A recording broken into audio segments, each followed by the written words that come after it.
Ayer 0-4 en Alqueríes y con medio equipo en la clínica. Sí, seguimos en la tónica de toda la liga. Tenemos más jugadoras lesionadas que de nuestro equipo que vivas, que digo yo. Y nada, y muy bien, porque las pequeñas del D salieron, una jugó 90 minutos, lo hizo perfecto. Las otras dos salieron, jugaron 25 minutos, tuvieron opciones de meter incluso ellas gol, porque trabajaron muy bien.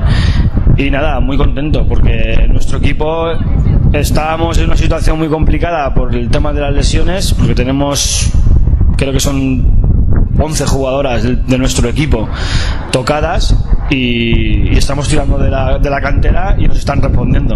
O sea que estamos muy contentos. A nivel de juego, nuestro equipo, el B, ¿cómo lo viste? Ayer muy bien, ayer teníamos un objetivo claro, que era el primer movimiento en defensa siempre tiene que ser hacia adelante en la pérdida de balón, y lo hicieron perfecto.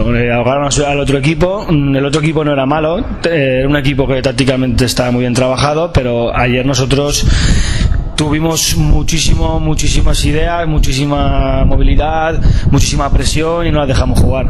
Entonces veo que después del partido de Meliana, el partido contra el Sport Giria nos aliviará un poco del peso. Sí, yo tenía miedo que el partido con el Meliana, después del líder, las niñas se vinieran abajo, pero no ha sido todo lo contrario. Han sacado garra, han sacado fuerza y están jugando muy bien. Y queda mucha liga todavía. Entonces están trabajando muy bien, y cuando consigamos tener a todo el Valencia Club de Fútbol Femenino B sano, pues entonces empezaremos nuestra liga. Hasta ahora pues estamos jugando con la portera del C, 4 jugadoras del D, y vamos muy bien, la verdad. Yo estoy muy contento.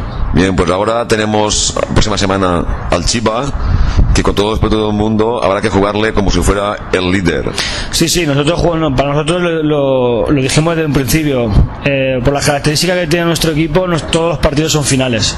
Entonces debemos jugar y plantear el partido como si fuera una final. Vamos metiendo objetivos, vamos modificando cosas y vamos cumpliendo, que es lo que tenemos que hacer. Y nada, al final de liga cada uno estará en su sitio, y yo creo que nosotros estaremos arriba. Muy bien, Edu, pues muchas gracias. Vale, gracias.